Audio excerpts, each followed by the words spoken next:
This video is about a man who was on drugs at the time and managed to bring Times Square to a complete standstill. I'm not actually talking about the car incident, I'm talking about an incident that happened in 2012.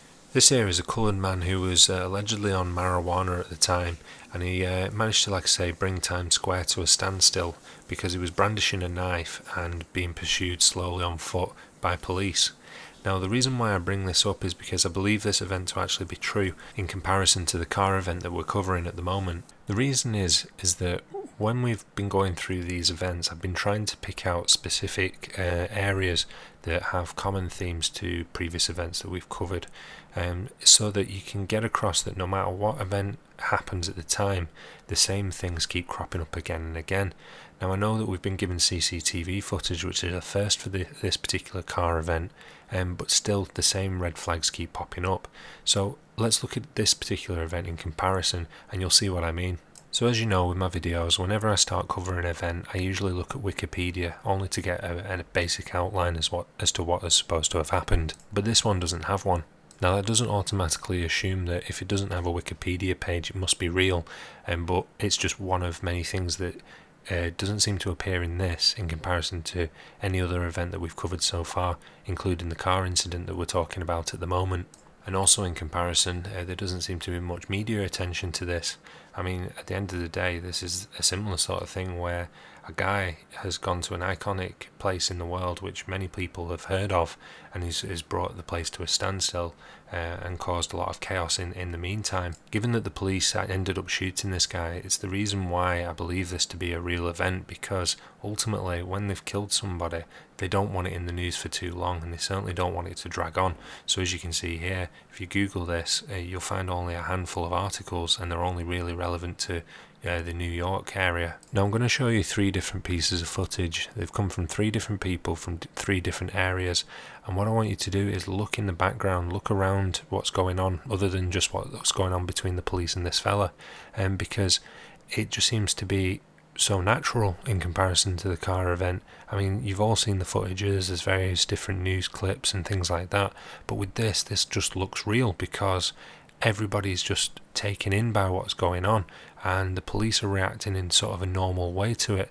And as I say, they haven't got full control of the scene, which is why everybody's sort of trying to film someone being shot. I mean, it sounds sadistic, but there are people that will just do that kind of thing, whereas there was just sort of none of that with the car event. It was almost as if half the people that were on the street at the time only knew that something had happened because somebody else said so. It also begs the question that if the car event is real, how evil the news must actually be, that they're only willing to cover something based on body count and injuries. So anyway, here's the clips. See if you can see what I mean when I'm talking about the comparison between these 2 events. So thanks very much for watching, and I'll get on to my next video soon.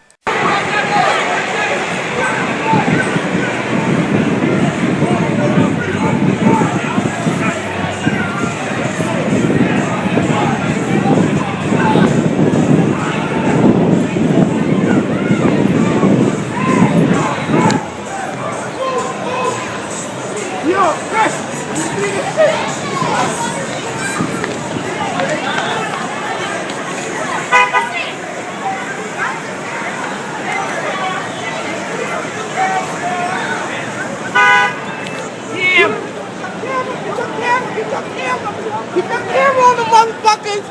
Keep your camera! Yo. Can't shoot him. Can't shoot him. Can't shoot him. He ain't got no gun.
Yours. Put it in the pocket.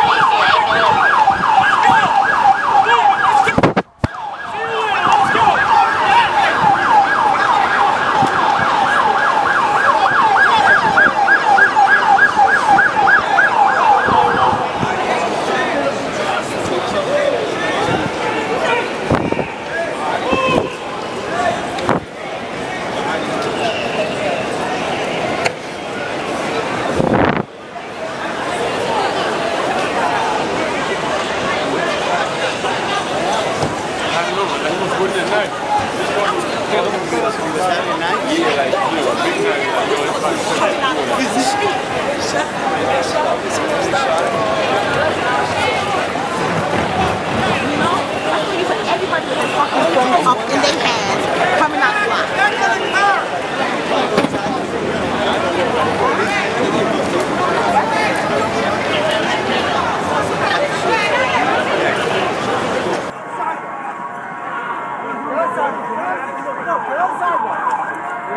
Get on the sidewalk.